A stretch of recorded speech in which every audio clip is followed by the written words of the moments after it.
ಐಂಗಾರ್ ಫುಡ್ಸಿಂದ ಜಯರಾಮ್ ಮತ್ತು ಲತಾ ನಮಸ್ಕಾರಗಳು. ವೀಕ್ಷಕರೇ, ಇವತ್ತು ನಾನು ಬೆಳಗ್ಗೆ ತಿಂಡಿಗೆ ರವಾ ವಾಂಗಿಬಾತ್ ಮಾಡ್ತಾ ಇದ್ದೀನಿ. ಅದು ಹೇಗೆ ಮಾಡೋದು ಅಂತ ನಿಮಗೆ ತೋರಿಸೋಣ ಅಂತ ಒಂದು ಸಣ್ಣ ಪ್ರಯತ್ನ. ಈಗ ನಾನು ಒಲೆ ಮೇಲೆ ಬಾಣಲೆ ಇಟ್ಟಿದ್ದೀನಿ. ಬಾಣಲೆಯಲ್ಲಿ 2 ಟೇಬಲ್ ಸ್ಪೂನಷ್ಟು ಎಣ್ಣೆ ಹಾಕ್ಕೊಂಡಿದ್ದೀನಿ. ಎಣ್ಣೆ ಒಂದು ಸ್ವಲ್ಪ ಕಾಯಬೇಕು. ಎಣ್ಣೆ ಕಾದ್ಮೇಲೆ ಅದಕ್ಕೆ ಸಾಸಿವೆ, ಕಡಲೆಬೇಳೆ, ಉದ್ದಿನಬೇಳೆ, ಜೀರಿಗೆ ಎಲ್ಲನೂ ಹಾಕೋತಾ ಇದ್ದೀನಿ. ವೀಕ್ಷಕರೇ, ಎಣ್ಣೆ ಕಾದಿದೆ. ಈಗ ನಾನು ಒಂದು 1.5 ಟೀ ಸ್ಪೂನಷ್ಟು ಸಾಸಿವೆ ಚಿಟಪಟಿ ಅನ್ನಬೇಕು. 2 ಸ್ಪೂನಷ್ಟು ಕಡಲೆಬೇಳೆ,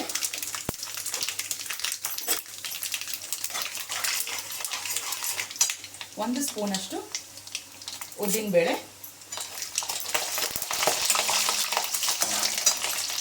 ಮತ್ತು 1/4 ಟೀ ಸ್ಪೂನಷ್ಟು ಜೀರಿಗೆ ಹಾಕೋತಾ ಇದ್ದೀನಿ.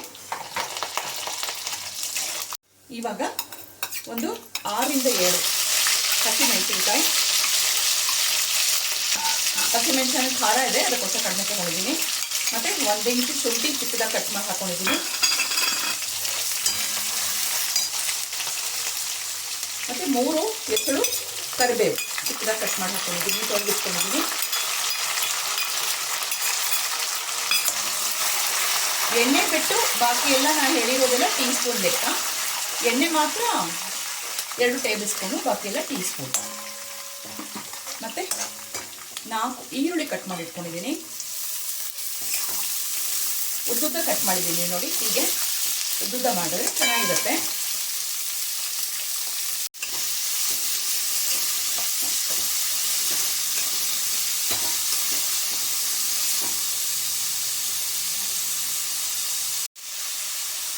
ಇದು ಈರುಳ್ಳಿ ಬೇಯಿಸಬೇಕಾದ್ರೆ ಒಂದು ಚಿಟಿಕೆಯಷ್ಟು ಉಪ್ಪು ಹಾಕೊಂಡ್ರೆ ಈರುಳ್ಳಿ ಚೆನ್ನಾಗಿ ಟ್ರಾನ್ಸ್ಪರೆಂಟ್ ಆಗಿ ಕಲರ್ ಚೇಂಜ್ ಆಗದೆ ಇರುತ್ತೆ. ಅದಕ್ಕೋಸ್ಕರ ಒಂದು ಚಿಟಿಕೆ ಉಪ್ಪು ಹಾಕ್ತಾ ಇದ್ದೀನಿ.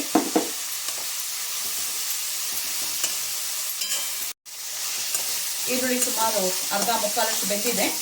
ಈ ಸಮಯದಲ್ಲಿ ನಾನು ಗುಂಡು ಬದನೆಕಾಯಿ ಪರ್ಪಲ್ ಕಲರ್ ಇದೆಯಲ್ಲ, ನೇರಳೆ ಕಲರ್ದು, ಅದು ಹಾಕೋತಾ ಇದ್ದೀನಿ.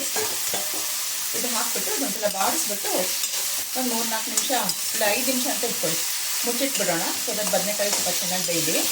ಇದು ನಾನು ಈ ರವಾ ವಾಂಗಿಬಾತಿಗೆ ಈರುಳ್ಳಿ ಯಾಕೆ ಹಾಕಿದ್ದೀನಿ ಅಂದರೆ, ಕೇಟ್ರಿಂಗ್ ಅವ್ರು ಮಾಡಬೇಕಾದ್ರೆ ಇದೇ ಥರ ಮಾಡ್ತಾರೆ, ಈರುಳ್ಳಿ ಹಾಕಿ ಮಾಡ್ತಾರೆ. ಮತ್ತು ಸಮಾರಂಭಗಳಲ್ಲಿ ಬೇರೆ ಬೇರೆ ಥರ ಫಂಕ್ಷನ್ಗಳಲ್ಲಿ ರವಾ ವಾಂಗಿಬಾತಲ್ಲಿ ಈರುಳ್ಳಿ ಹಾಕಿ ಮಾಡ್ತಾರೆ. ಅದನ್ನು ನಿಮಗೆ ತೋರಿಸೋಕ್ಕೆ ಮಾಡ್ತಾಯಿದ್ದೇನೆ. ಈಗ ಈರುಳ್ಳಿ ಮತ್ತು ಬದನೆಕಾಯಿ ಆಲ್ಮೋಸ್ಟ್ ಆಲ್ ಬೆಂದಿದೆ. ಈ ಸಮಯದಲ್ಲಿ ನಾನು ಉಪ್ಪಿಟ್ಟು ರವೆ 2 ಕಪ್ ಹಾಕೋತಾ ಇದ್ದೀನಿ. ಉಪ್ಪಿಟ್ಟು ರವೆ ಏನು ಹುರ್ಕೊಂಡಿಲ್ಲ ನಾನು, ಹಾಗೆ ಅಂಗಡಿಯಿಂದ ತಂದು ಡಬ್ಬದಲ್ಲಿ ಇಟ್ಟಿದ್ದೆ, ಅದರಿಂದ ತೆಗೆದು ಡೈರೆಕ್ಟಾಗಿ ಹಾಕ್ತಾ ಇದ್ದೀನಿ. 2 ಕಪ್ ಹಾಕಿದ್ದೀನಿ. ಇದ್ರ ಜೊತೆಗೆ ಸೇರಿಸಿ ಹುರಿದು ಬಿಡೋಣಂತೆ. ರವೆ ಚೆನ್ನಾಗಿ ಹುರಿದಿದೆ, ಬಣ್ಣನೂ ಬದಲಾಗಿದೆ, ಮತ್ತು ಗಮ್ ಅಂತ ಪರಿಮಳ ಬರ್ತಾ ಇದೆ. ಇವಾಗ ನಾನು ರುಚಿಗೆ ತಕ್ಕಷ್ಟು ಉಪ್ಪು ಹಾಕೋತಾ ಇದ್ದೀನಿ.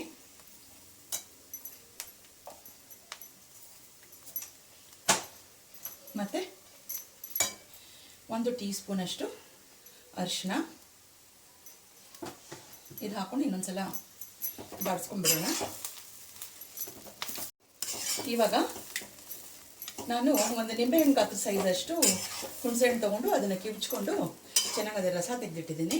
ಸೊ ಹುಣಸೆ ಹಣ್ಣಿನ ರಸ ಹಾಕೋತಾ ಇದ್ದೀನಿ.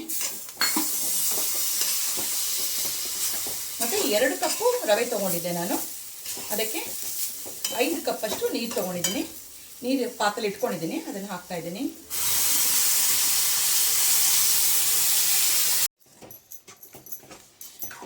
ನೋಡಿ, ಇವಾಗ ನಾನು 2 ಟೀ ಸ್ಪೂನಷ್ಟು ವಾಂಗಿಬಾತ್ ಪುಡಿ ಇಟ್ಕೊಂಡಿದ್ದೀನಿ, ಅದನ್ನು ಹಾಕ್ತಾ ಇದ್ದೀನಿ. ನಿಮ್ಮ ಮನೇಲಿ ವಾಂಗಿಬಾತ್ ಪುಡಿ ಇತ್ತಂದರೆ ಸರಿ, ಅಕಸ್ಮಾತ್ ಇರಲಿಲ್ಲ ಅಂದರೆ ಹುಳಿ ಪುಡಿ ಇದೆಯಲ್ಲ, ಹುಳಿ ಪುಡಿನೂ ಹಾಕೋಬೋದು ನೀವು, ತೊಂದರೆ ಏನಿಲ್ಲ.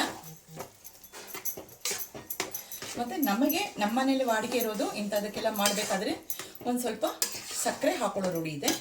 ಸೊ ಹಾಗಾಗಿ 1 ಟೀ ಸ್ಪೂನಷ್ಟು ಸಕ್ಕರೆ ಉದುರಿಸ್ಕೊತಾ ಇದ್ದೀನಿ. ಇಷ್ಟ ಇಲ್ದಿರೋರು ಸ್ಕಿಪ್ ಮಾಡ್ಬೋದು. ಇದನ್ನು ಮಾಡಿ 1-2 ನಿಮಿಷ ಮುಚ್ಚಿಡ್ತೀನಿ. ನೋಡಿ, ಆಗಿದೆ. ಎಷ್ಟು ಸಾಫ್ಟ್ ಆಗಿದೆ ಟೆಕ್ಸ್ಚರು. ಇನ್ನೊಂದು ಸ್ವಲ್ಪ ಆರಿದ್ರೆ ಇನ್ನೊಂದು ಸ್ವಲ್ಪ ಗಟ್ಟಿ ಆಗುತ್ತೆ. ಎಷ್ಟು ಟೆಕ್ಸ್ಚರ್ ಸಾಫ್ಟ್ ಆಗಿದೆ.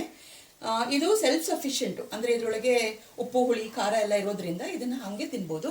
ಇದಕ್ಕೇನು ಸೈಡಲ್ಲಿ ಏನಾದರೂ ವ್ಯಂಜನ ಚಟ್ನಿ ಬೇಕು ಇಲ್ಲ ಪಚಡಿ ಬೇಕು ಅಂತ ಏನಿಲ್ಲ. ನೀವು ಬೇಕಾದರೆ ಮಾಡ್ಕೋಬೋದು. ಹೋಟ್ಲುಗಳಲ್ಲಿ ಚಟ್ನಿ ಕೊಡ್ತಾರೆ, ಬಟ್ ನಾನು ಮನೇಲಿ ಮಾಡಿರೋದ್ರಿಂದ ಬರೀ ಇಷ್ಟೇ ಮಾಡ್ತಾಯಿದ್ದೀನಿ. ಈಗ ಇದರ ಮೇಲೆ ಆವಾಗಲೂ ಕೊತ್ತಂಬರಿ ಸೊಪ್ಪು ಹಾಕಿದೆ. ಇನ್ನೊಂದು ಸ್ವಲ್ಪ ಕೊತ್ತಂಬರಿ ಸೊಪ್ಪು ಉದುರಿಸ್ಬಿಟ್ಟು ಇನ್ನೊಂದು ನಿಮಿಷ ಬಾಡಿಸ್ಬಿಟ್ಟು ಮುಚ್ಚಿಟ್ಬಿಡ್ತೀನಿ. ಇನ್ನೊಂದು 2 ನಿಮಿಷ ಮುಚ್ಚಿಟ್ರೆ ಸಾಕು. ಯಾರ್ಯಾರು ನಮ್ಮ ಚಾನೆಲ್ ನೋಡ್ತಾ ಇದ್ದೀರೋ ವಿಡಿಯೋನ ಪೂರ್ತಿ ನೋಡಿ, ಕೊನೆವರೆಗೂ ನೋಡಿ, ಮತ್ತು ಲೈಕು ಶೇರು ಸಬ್ಸ್ಕ್ರೈಬ್ ಮಾಡಿ. ದಯವಿಟ್ಟು ನಿಮ್ಮ ಸಪೋರ್ಟ್ ನಮಗೆ ತೋರಿಸಿ. ಸೊ ಮುಂದಿನ ವಿಡಿಯೋಲಿ ಸಿಗೋಣವಾ? ಥ್ಯಾಂಕ್ ಯು, ಧನ್ಯವಾದಗಳು. ನೋಡಿ, ಇದು ಫುಲ್ ಫಿನಿಶ್ಡ್ ಪ್ರಾಡಕ್ಟ್. ಈಗ ಅದರದ್ದು ನಾ ವಿಡಿಯೋ ಮಾಡೋದು ಮರ್ತೋಯ್ತು ಆ್ಯಕ್ಚುಲಿ. ಈಗ ಡಬ್ಬಿಗಳಿಗೆಲ್ಲ ಆರಿಸಿ ಪ್ಯಾಕ್ ಮಾಡಿಬಿಟ್ಟಿದ್ದೀನಿ. ಹೀಗೆ ಬರುತ್ತೆ ನೋಡಿ, ಫೈನಲ್ ಕನ್ಸಿಸ್ಟೆನ್ಸಿ ಹೀಗಿರುತ್ತೆ.